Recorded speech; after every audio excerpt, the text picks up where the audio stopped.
Receiving my autism diagnosis, did we go private? The short answer to this is no, for a couple of reasons. Firstly, the price.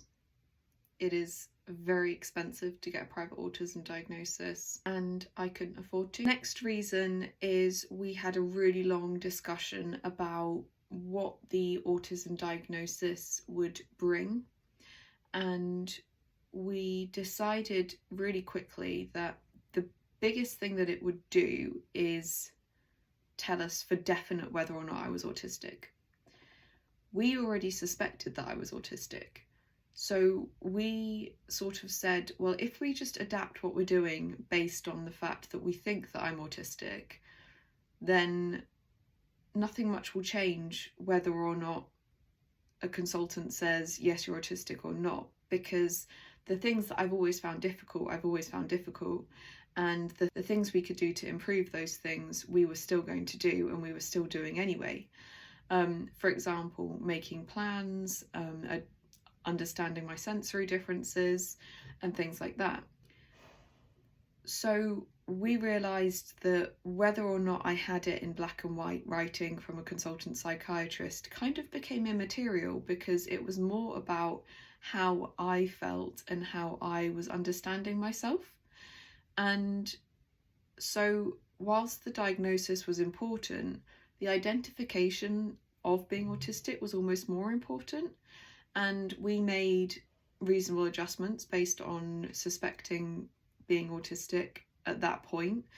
And well, we kind of had been for a few years, but we made them consciously at that point.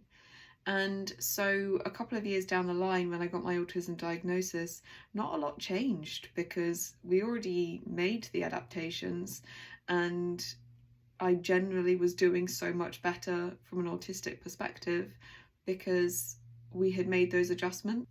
That's not to say that getting my autism diagnosis wasn't really important, because it was.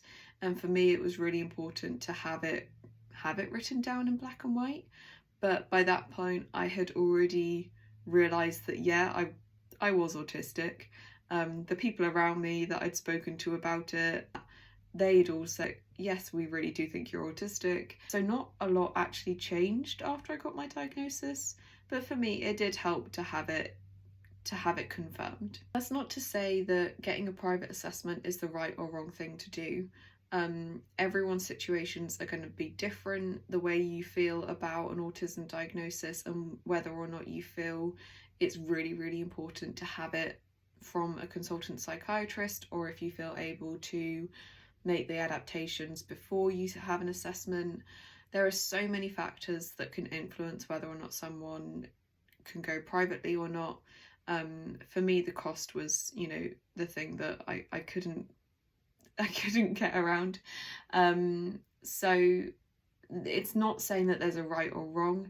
I'm just explaining my experience and why we made the decisions that we did.